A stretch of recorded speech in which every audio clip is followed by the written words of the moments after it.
All right, so 38 multiple choice questions, so almost twice the number of multiple choice that you have, and then 8 free response.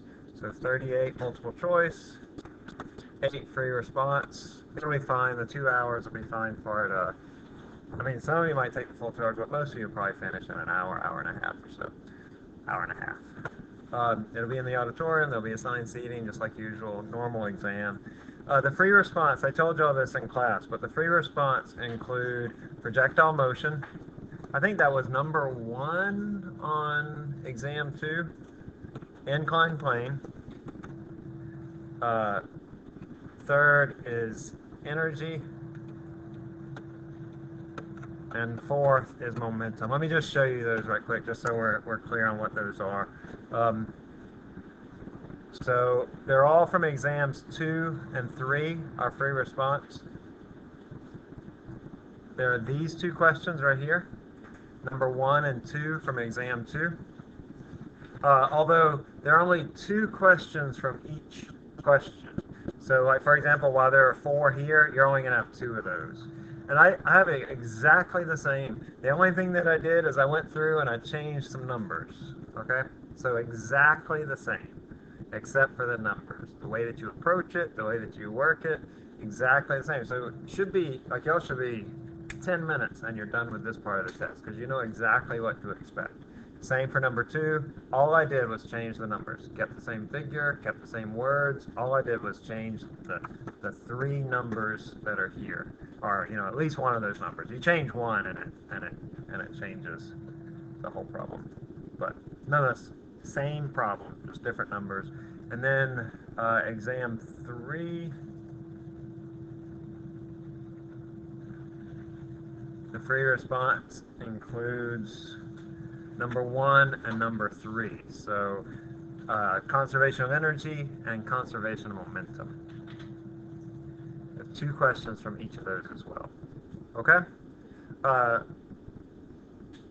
As I told y'all in class, the way that I make this exam is I go through and I usually pick about 10 or 11 questions from each exam, and then I'll take those questions and I change them in various ways.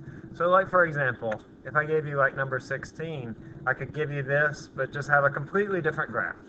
Okay, so that you might still be looking for the same thing, like acceleration, but it would just be a different graph. So it would be the same process, but you would get a different answer.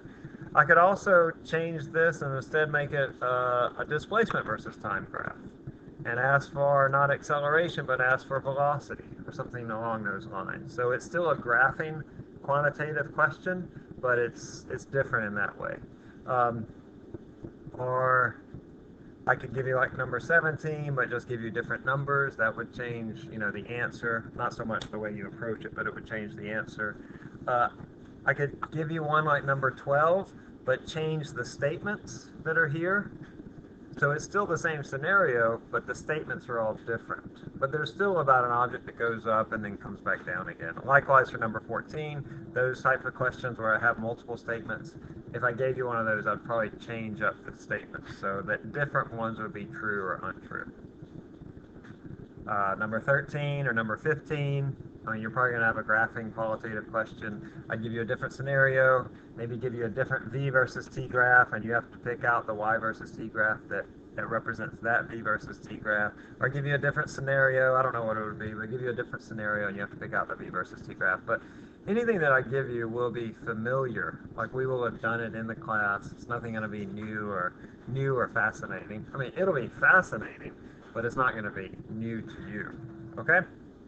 Good way to practice is to work through the old exams, the 4 exams that we've had this semester, and if you encounter a topic in those exams that's difficult, then go back to the past exams. Really, those past exams are a good resource for you too, just because the questions are all really similar. So I recommend that you work through this semester's exams once or twice, and then go back and look at some of those other past exams.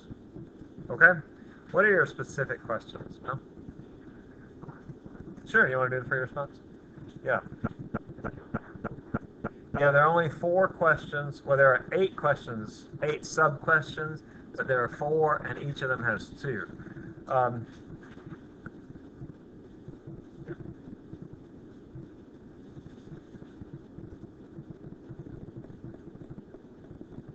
Okay, so here, goodness, I want to know the maximum height of the ball. This stuff. I always like to draw a picture. It helps me to think about the problem, and I recommend that you do that too. Goodness, who is that? Megan? Yeah. All right. So I want to know what is the maximum height of the ball. That is, I want to know what is y. In order to find y, I need to know the time at the top of the trajectory. And then if I know the time at the top of the trajectory, then I can figure out the y position at that top of the trajectory. Now I know at the top that v top in the y direction is equal to 0, and that this is equal to v naught y plus ayt.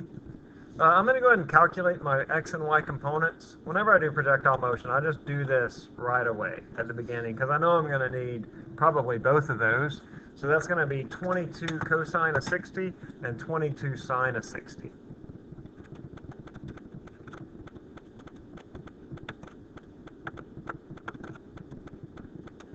Sorry, my pen's sort of bleeding together. So that's 22 cosine of 60 is 11. 22 sine of 60 is 19. So those are my x and y components. Now that I have that, I can figure out what is my time at the top of the trajectory over here. I say 0 equals 19 minus 10 times t. So t at the top of the trajectory is equal to 1.9 seconds. That's the amount of time that it takes to get up here.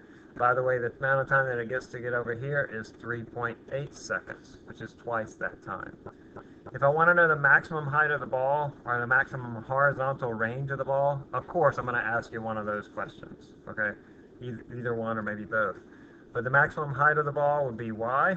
That's going to be v naught y times t plus 1/2 ay t squared. My v naught y, I've already found it's 19. I just sort of keep them up here for reference. 19 times t is going to be 1.9, because that's the time at the top of the trajectory, minus 5, that's half of negative 10, times 1.9 squared, and that gives me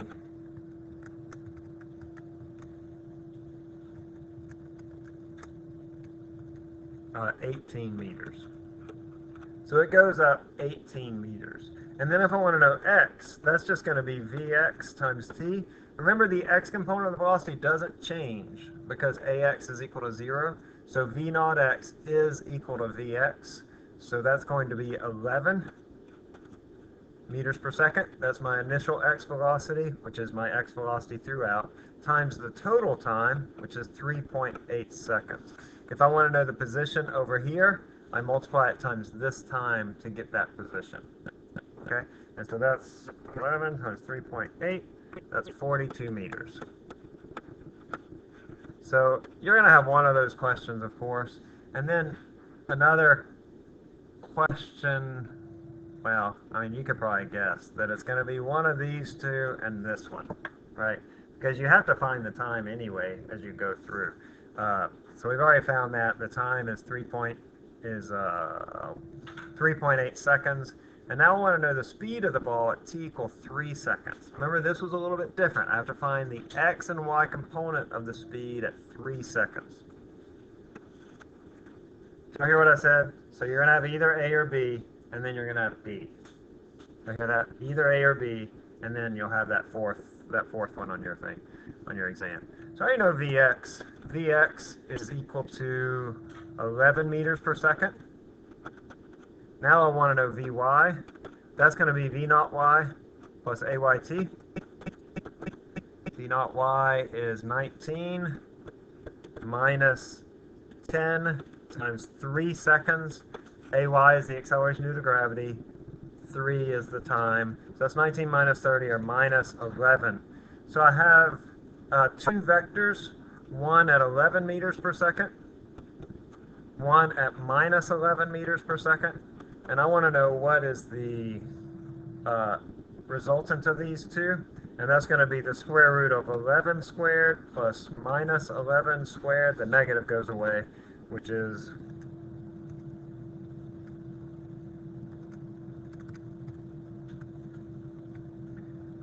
16 meters per second. That's the vector sum of those two vectors.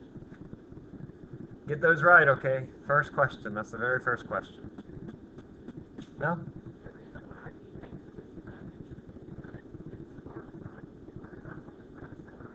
That's right. Yeah, so the reason that Vx is 11 is because Ax equals 0, so this value does not change. In fact, you remember when we drew the vectors early on in this chapter, I drew the x velocity vector as unchanging throughout the trajectory, while the y velocity got smaller as it went up, goes to 0 at the top, and then gets bigger in the negative direction. Have a basic understanding of that will help you on the conceptual part of the exam. Okay? Concept test 2, as I said, there are variations of those questions within the concept test. So if you have a question in the exam that was also in the concept test, you get a good idea of the variations by looking at the concept test. If you have, unlimited time between now and tomorrow. Oh, I also want to say too that if you run out of space, the free response is a little bit cramped because I was trying to fit all 4 of these questions on a single page, so just, try to save paper. But I know some of you write like me, big, and so if you do that, you can use the opposite side of the bubble form where it has that block. You can use that. Or if you just need extra paper, just tell me and I'll get you some and I'll make do with it, okay? So don't feel like you have to cramp yourself. If you feel like you need extra space, you just let me know. Okay, so I can tell you that you're going to have to deal with friction and not friction. So you can probably figure out what those questions are from this. Either A or B, and then D. Okay? Like either A or... Gosh, I'm giving you all the questions. Either A or B and D for this one. So the way you approach this one, you want to work all 4s? Is that cool? Everybody's going on that? Okay. So the way you work this one is you first draw your forces. I have my normal force here. I have my weight here. I'm going to wait to draw the frictional force because the first part assumes no friction. And then I'll draw my coordinate system here, here.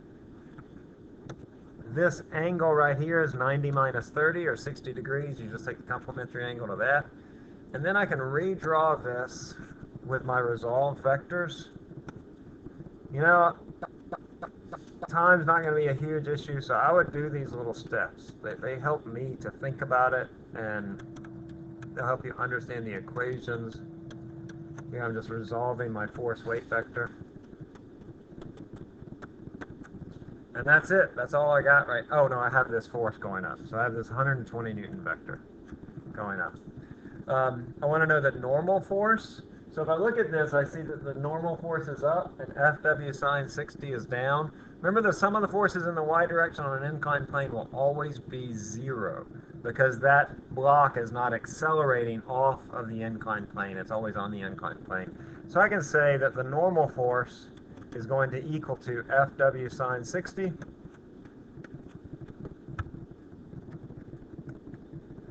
that's going to be, the weight of this is 100, so this is going to be 87 newtons. This is equal to 100. That's 10 kilograms times G. Hey, y'all. And then if I want to know the acceleration of the block, then I would look at the sum of the forces in the x direction. Hey, y'all, I know y'all still get credit for coming, even though you're a few minutes late, but make sure you look back at the first part, okay? The first few minutes. Because I gave some answers, or questions that are important. All right, so the sum of the forces in the x direction are equal to 120 minus FW cosine 60. And this is equal to m times a. I'm looking for this acceleration. So that's 120 minus 50, that's 100 times cosine of 60, is equal to 10 times a, 70. So a is equal to 7 meters per second squared. It's positive, as I would expect, because this block is being pulled up the inclined plane. And up is not necessarily positive, but in this case it is. Though for you, for this, I did not change the orientation of the figure. Everything's the same except for what? Only the numbers are changed. So if you know how to do these, you'll be fine. So that's the answer for that one. And then for C, what is the frictional force on the block?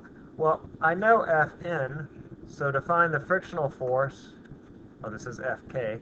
To find the frictional force, it's just 0.1. That's the coefficient of friction, which is given right here, times the normal force, which is 87 newtons, which is 8.7 newtons. Okay? Remember I said you're either going to have A or B, right? And D. What do you think I'm going to give you? A or B? Huh? B, of course. I'm going to give you B, because that's the more nuanced and that's the more fun question. Okay, and then D is what if I have friction? Now I can go back up here and add in friction. Let's see, I'll do it in red. My frictional force is right here. It acts down the inclined plane. That's my frictional force. And now if I want to know the acceleration, I do just like I did for part B, where I have 120 minus Fk minus Fw cosine 60.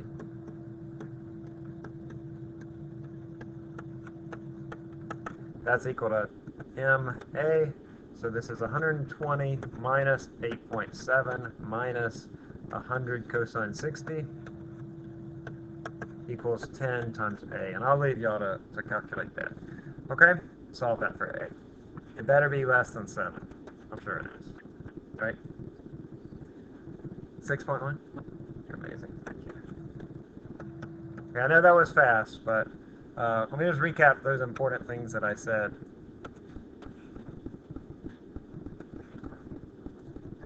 Okay, and over here, either A or B and D. B, D over here, A or B or D on number 1. Okay? So I didn't intend to give y'all that information, but you could have guessed it. You probably would have guessed it correctly. Because I'm mean? No. But you should know how to do those questions. Just know them coming in and do them quickly, okay? Okay, and y'all want to do these other two? These are much easier, which they still count for 2 questions. I realize even though they're a lot easier, so, you know, I don't know. You're welcome, I guess? I don't know.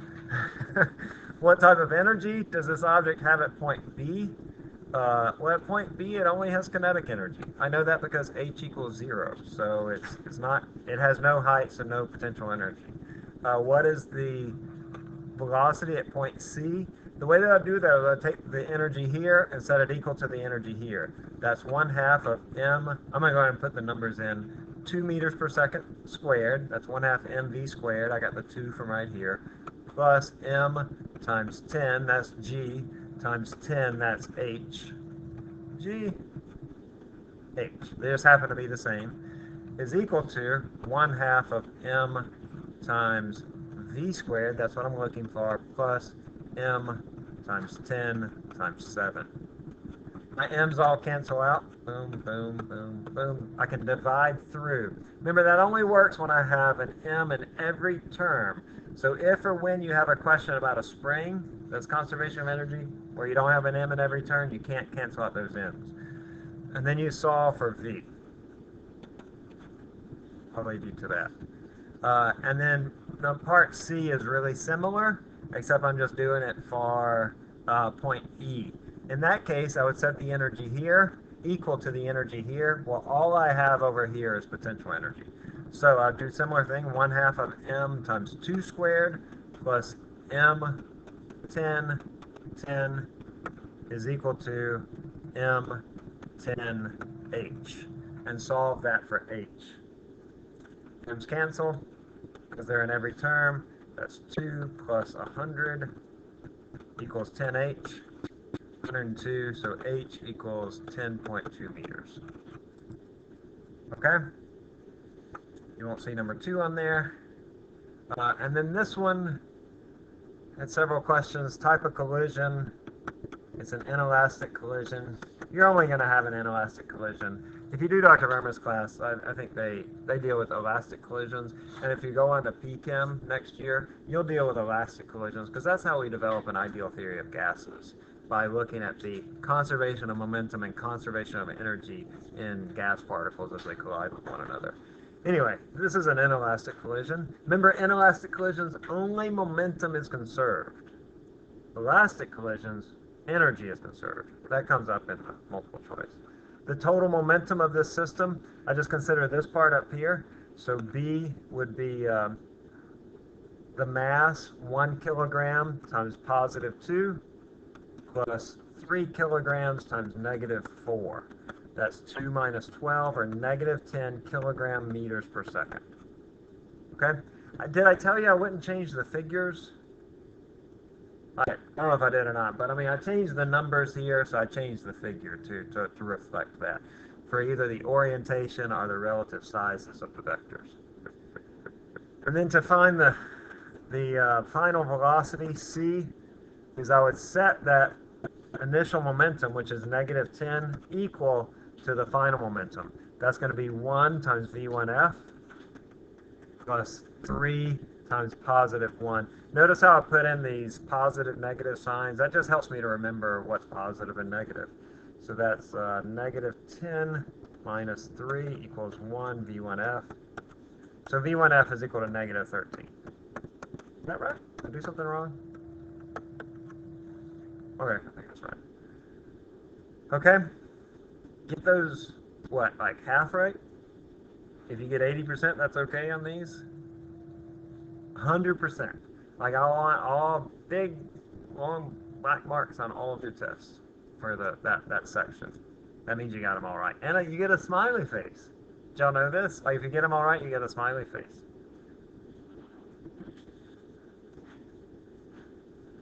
Okay. What about the multiple choice? No, I think you asked that, right? Was this okay? Right. Some unexpected nuggets in there along the way. Exam 4, honestly, like when I worked through the exam, I made the most mistakes on exam 4. So why don't we start with that? Not that I don't know how to do it. I mean, I do know how to do it. There's just lots of little pieces that all fit together that you need to know. There's a lot of content in exam 4. So we'll start with exam 4, but then we'll just sort of scroll through it. And if you have questions about it, you let me know. Yeah, this one right here. Who asked that?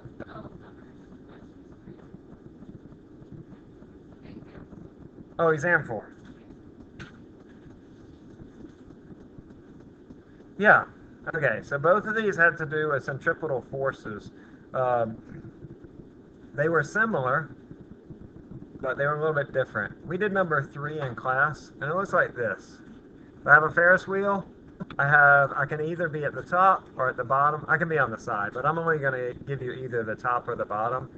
And in both situations, the forces are the same. I have a normal force that points up, and I have a weight that points down. And that's true on the bottom too. I have a normal force pointing up and a weight pointing down. The difference is the vector of the acceleration. In this case, the acceleration is pointing down. And in this case, my acceleration is pointing up. So here my acceleration is negative, and here it's positive.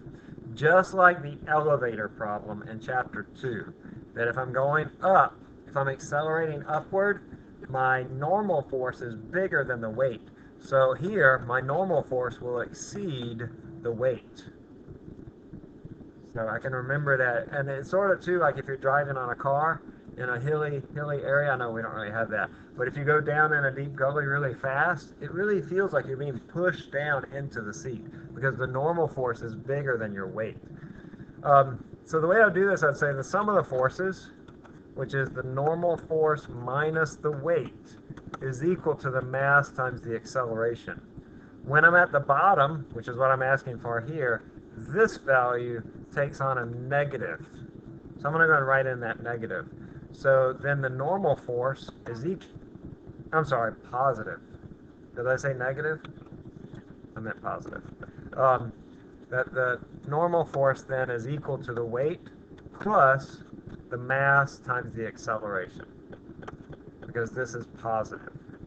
If it were negative, it would be the weight minus the mass times the acceleration. So the weight is 1,000 newtons plus the mass, which is 10 kilograms, times A. So look, I'm going to get rid of this one and this one. I know that both of those are wrong because they're equal to or less than 1,000. Now I need to figure out my acceleration. Since I'm given omega, the acceleration is best found as omega squared r. That equation is not on your equation sheet, but it's one that's worth memorizing. Let me just give you the equations that you don't have. They include this one, F equals ma. They include F equals mu times the normal force, and then also Fc equals m omega squared r. You have mv squared over r, but this other one is useful sometimes. We just get it by substituting that v equals omega r into this equation, and you get this one. Haley?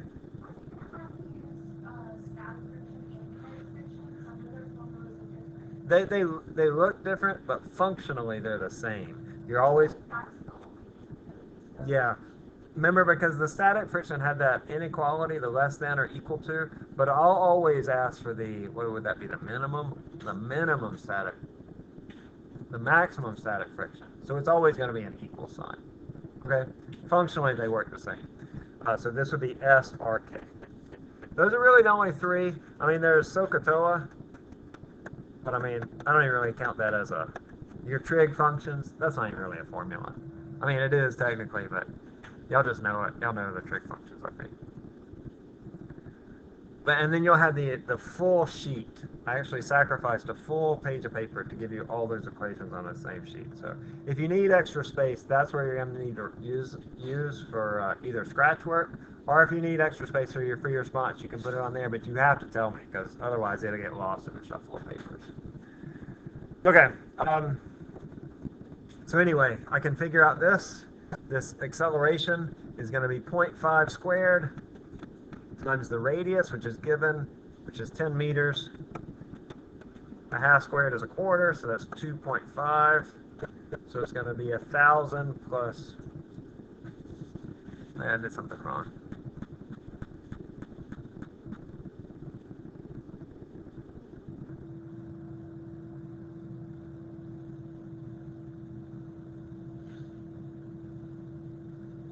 Oh no, yeah, so 1,000 plus 250 plus.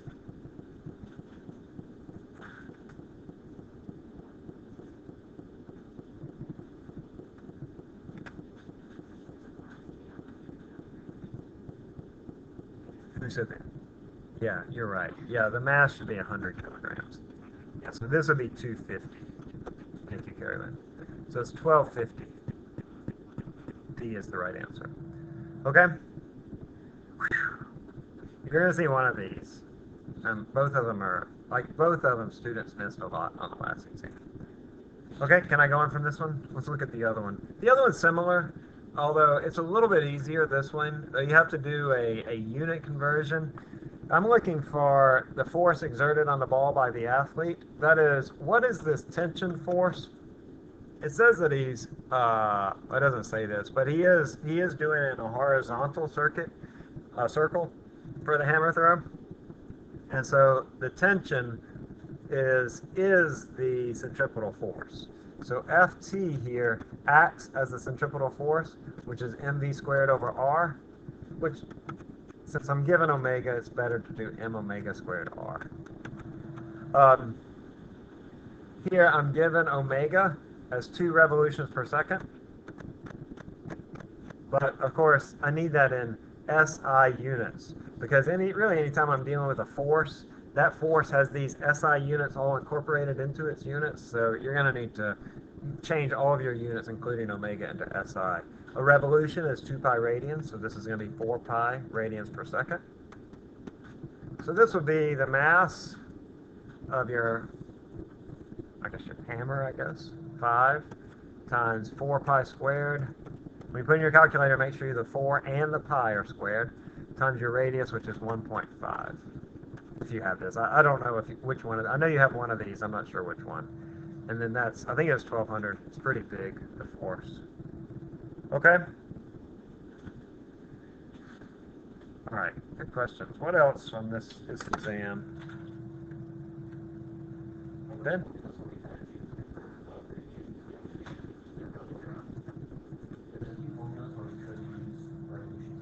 Yeah, let me pull those up.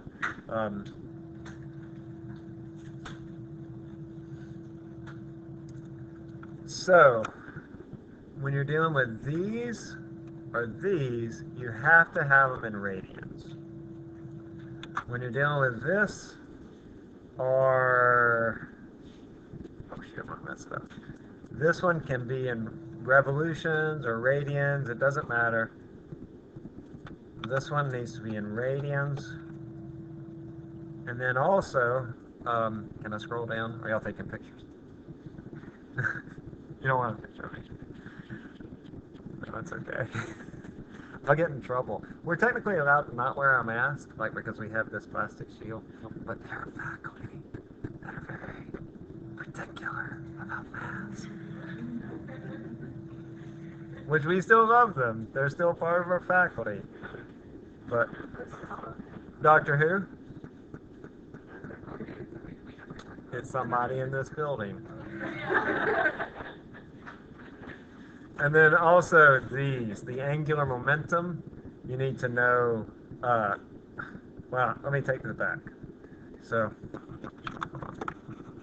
those, if you're calculating the angular momentum, like right here, this needs to be in radians, but if you're just doing conservation of angular momentum, it can be in revolutions or radians. Okay? I try not to have that be too big of a sticking point for you, but I think it does come up, like when you're calculating forces, for example. When you're calculating centripetal forces, that's important that be careful, because I'm pretty sure I put it in revolutions. Okay? Okay, good question. Well, what else here?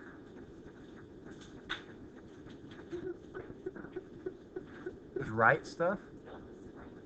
Oh, the spring star. Like start writing stuff down. Kennedy? While we're on this test, though, can you do 14? Yeah. Is spring stuff on this one? No, that's the previous one. All right, let's go ahead and do 14, and then we'll come back to it. This one? Oh, okay. Well, probably what confused you is that, well, first, it's a collection of particles. So to find the moment of inertia, it's going to be the sum of mr squared. And I think what usually confuses students is that I give you this, which is the distance between the particles, but really you need this distance, which is 4 meters. So I have 3 particles. One of them is at r equals 0, so its moment of inertia is 0. I can write that down here. Equals m times 0 squared plus m times 4 squared plus m times 4 squared. So that's 2m, that's 6 times 16, or 96 kilograms. Okay? You see what I'm saying? Why this is 4 meters? Because see, it's half that distance. Yeah, I mean, people say I look weird too, but, you know. You want to do a spring problem?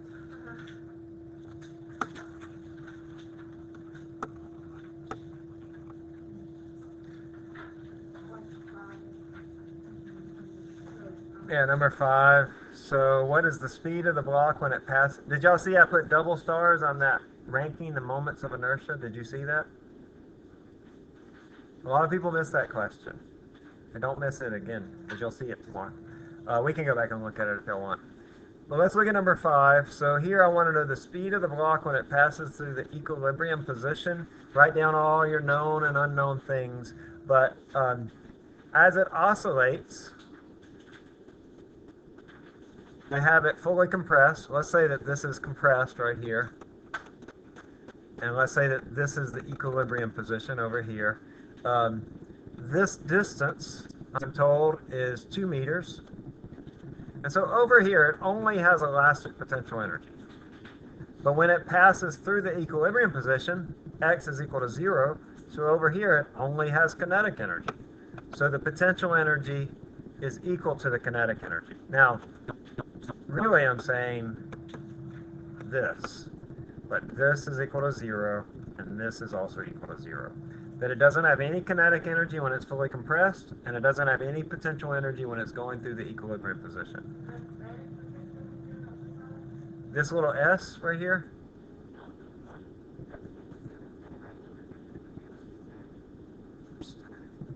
this is elastic, or the S stands for spring. Yeah, so that's the potential energy of the spring, because when I compress a spring, I have energy contained within it.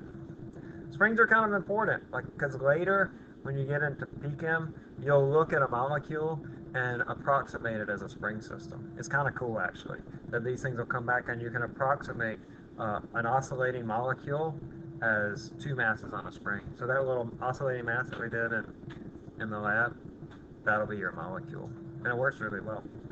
Okay, so the potential energy of the spring is 1/2 kx squared. Is going to be equal to 1/2 mv squared. Now this is the situation where you can't cancel out that mass, that you need that mass. And I'm looking for the speed. I have 1/2 k is 1200. I get that right up here. X was 2 meters squared. That was right here. The how much I compress the spring is equal to 1/2 times the mass. It's right here. That's 4 times v squared. 600 times 4 is 2400. 1200. V is the square root of 1200. 35? 35? I don't know what the square root is. I'm going to write this right off, but yeah, that's right, 35. Okay? What else you want to look at? Yeah, sure. So, I mean, remember with the rankings, you rank the moments of inertia and the torques.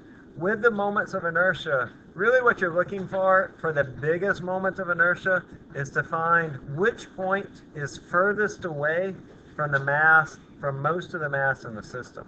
So in this case, that would be C, because look, the mass is as far away as it can get from that point. And I say that because I know that the moment of inertia is mr squared. So if r gets big, that means that I gets even bigger because it's a quadratic relationship. So C is the biggest moment of inertia. That gets rid of all those. And then looks like it's just the difference between B and A. Well, this is a little tricky. So B is definitely the smallest moment of inertia. That doesn't help us. It's smallest because it's just little steps out to the edge of the disk. But I need to differentiate between D and A. D is bigger because look, the distance from here out to here is bigger than the distance from here to here. So since it has more mass at bigger radii, the moment of inertia will be bigger for that. Okay? This was a hard one, but I can give you a different shape that would be easier. I think I did that. I'm pretty sure I gave you an easier shape. Okay?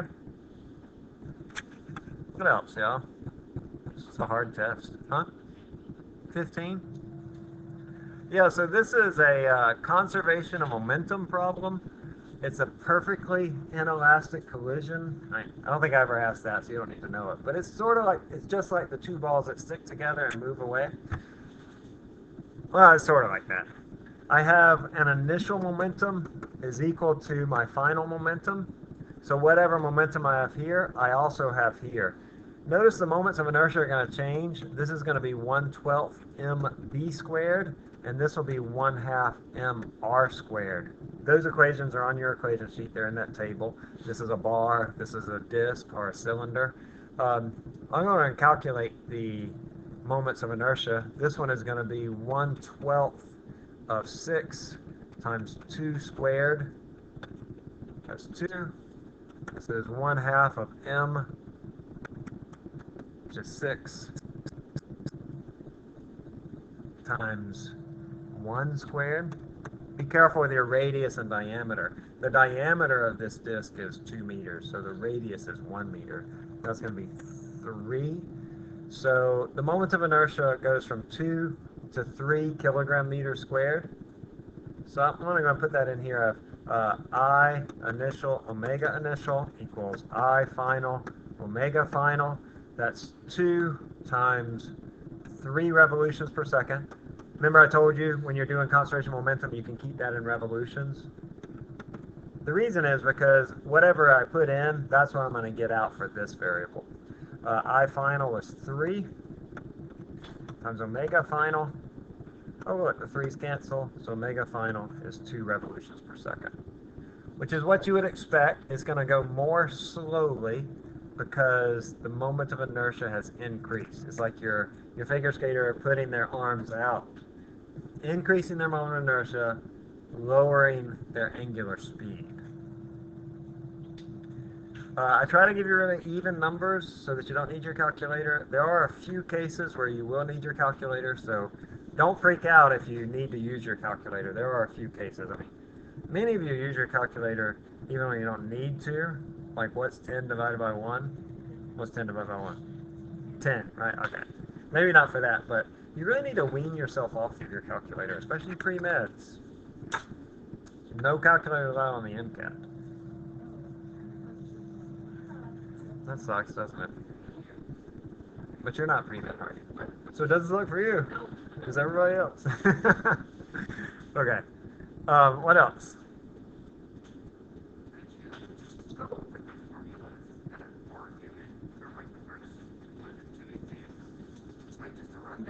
Yeah, I told y'all this. So it's just F equals MA. Oh no, there's the there are 2 that I didn't write. Right. F equals MA. F equals mu normal force. And then also, there are the kinematics equations. Sorry, I missed that earlier. V is equal to V naught plus AT. And X equals V naught T plus 1/2 AT squared. Now, a variant of these equations are on the equation sheet, where we replace theta for X, omega for V, and what is it? Alpha for A. So alpha for A. So if you forget these equations, you can just do that substitution and get them back. And then, of course, also with those 2 kinematics equations, there are special cases of them for projectile motion, where you have, it's really just saying AX is equal to 0, which would give you VX equals V naught X, and X equals VXT. See, that's just a special case. And then AY equals negative G, then that would be VY equals V naught Y plus AYT. I'm really just adding the Y subscripts here. And Y is equal to V naught Y T plus 1/2 AYT squared. But that's it, really. I think y'all know those equations. Like, I think you probably memorized them by now. You certainly memorized these. If you haven't memorized the kinematics equations, then they're in the rotational part. You can just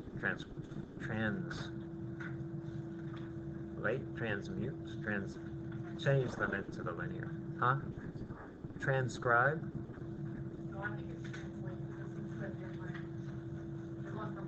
Yeah, just change them. Change them.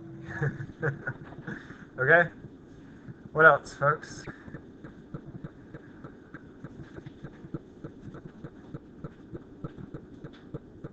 We spent a lot of time on exam 4. I said it's a tough exam. But exam 2 was a tough exam too. So make sure that you're looking at that as well. Exam 1 was tough. Exam 3 was not as hard, but it was certainly, they're all equally represented for the most part. Yeah.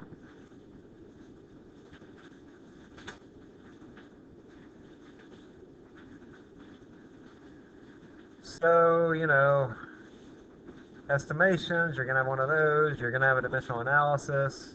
You're going to have sig figs. You're going to know the standards. So I do give you number 6, but it's not the standard for the second. So make sure you know the standards for the other 2. The second is the cesium atom. The kilogram is Planck's constant, and length is the speed of light. You got that? y'all know that. Oh, look, it's right here. So this is the kilogram, and this is the meter, and this is the second. Those are your three standards that you need to know. Your trig, I think y'all know that. You're going to have to do a conversion of units. Make sure you know your metric prefixes, especially those centi, milli, micro, kilo, kilo, centi, milli, micro. 10 to the third is kilo, 10 to the minus 2 is centi, 10 to the minus 3 is milli, 10 to the minus 6 is micro. We'll use some of the others next semester. You're going to have a kinematics question. You're going to have graphing questions. Y'all stop me if you want to work something.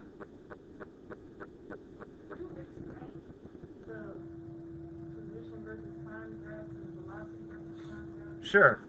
So, line number 15, which we have several of these. There's actually one similar to this in exam 2 from projectile motion. So you're definitely going to see one of these because it occurs twice in the those exams. So you definitely see one of those. So what you want to do, remember the slope of the y versus t gives the velocity. So for example here, I have zero positive slope. Oh, the answer is A, isn't it? Yeah, so here I have a small positive slope. I have a small positive velocity. Here the slope gets bigger and it's still positive. So there it's bigger and still positive. And here the slope is even bigger but still positive. So the v versus t graph would look like that. Let's try to reconstruct B. So B, notice, has a big negative slope right there. So the v versus t graph is going to start with a big negative slope. Right? This is the big negative value right here. And then it gets less negative, so it approaches 0. And then down here it gets small but still negative. So the v versus t graph would look like that. Don't try to memorize these, but go through that process of asking yourself, what is the slope doing and what does the slope represent? The slope of a position versus time graph gives us the velocity. The slope of a velocity versus time graph gives us the acceleration.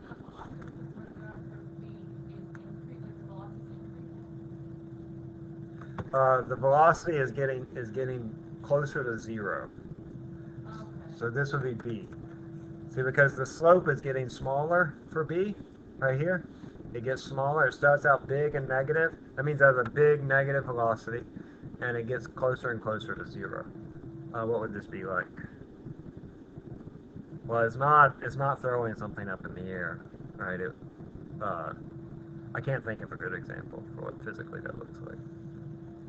Something that's going in the negative direction and slowing down. No, not dropping, because it would always be speeding up if you were dropping something. Yeah, I guess so, sure.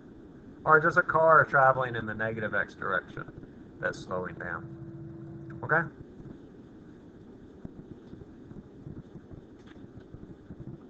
What else?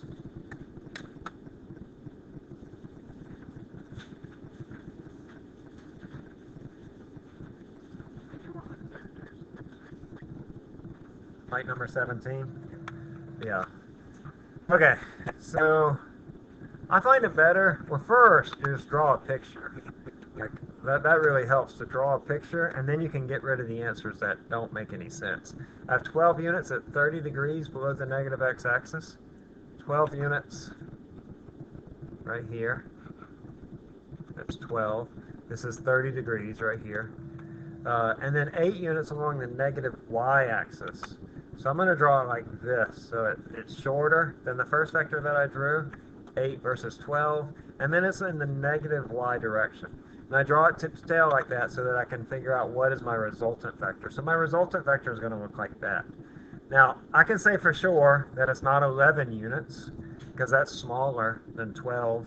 And so it's definitely not that. And I can also say for sure that it's not 96 units. That just doesn't make any sense. That 96 unit vector would be like 8 times bigger than the 12 unit vector. So if I've drawn it even close to being right, which I have, then it can't be 96.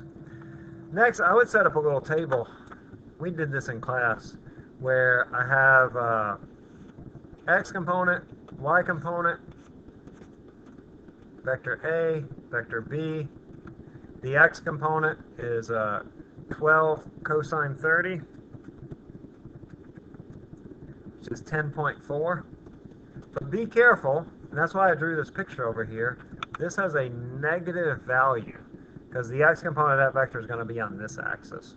In fact, it's going to have a negative y component too, which is 12 sine of 30, or 6 units. Okay? And then B doesn't have an x component at all, and it has a y component that's negative 8. The signs are very, very important. So if you get the signs wrong, you're going to get an answer that's one of these options that's not right. Very, very important. Then to find the resultant vector, you just add up the components. Negative 10.4, I'll just say negative 10, and negative 14. Then to find the magnitude of that vector, I say the square root of 10 squared plus 14 squared. I just drop the negatives because they go away anyway when you square it. And that's going to be equal to, I don't know what it is, 17.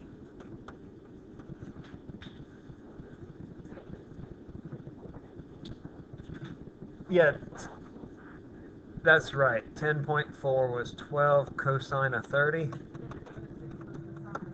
Yeah, negative 6 was the sign. Haley?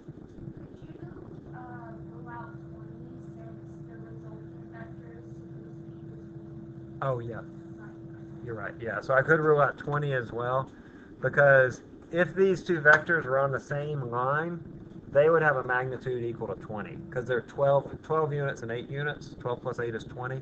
That's the maximum they can be, is 20 units long. But they're not on the same axis, so they have to be something less than 20. So look at that. If you get rid of those, it's just got 2 answers, 50% chance. So do that with all the questions. Like, look at the options before you get into it and say, which of these don't make sense? There will be at least one that doesn't make any sense.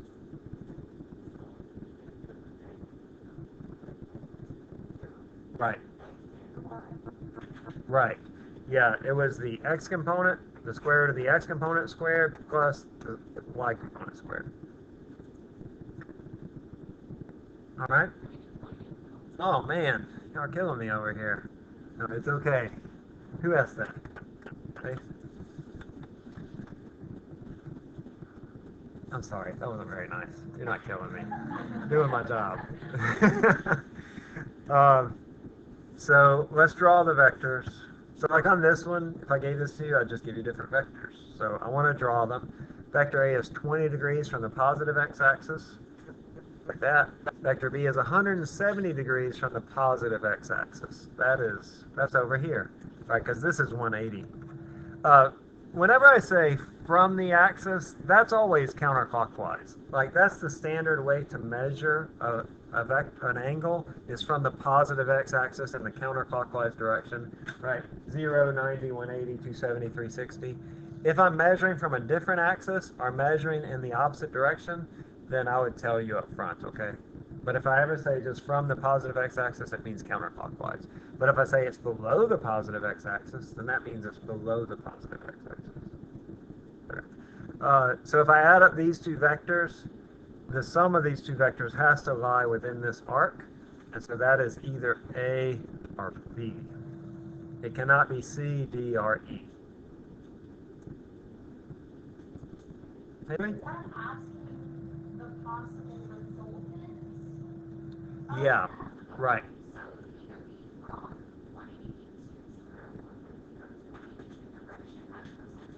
The resultant, depending on the magnitude of the vectors, like if this vector was really big, then the resultant vector would be over here.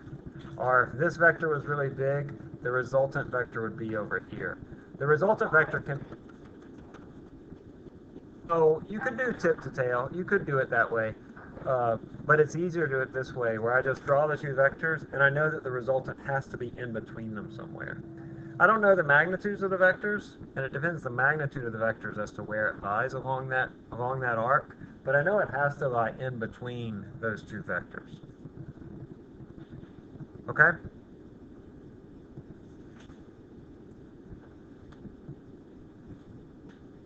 You stop there, is that okay?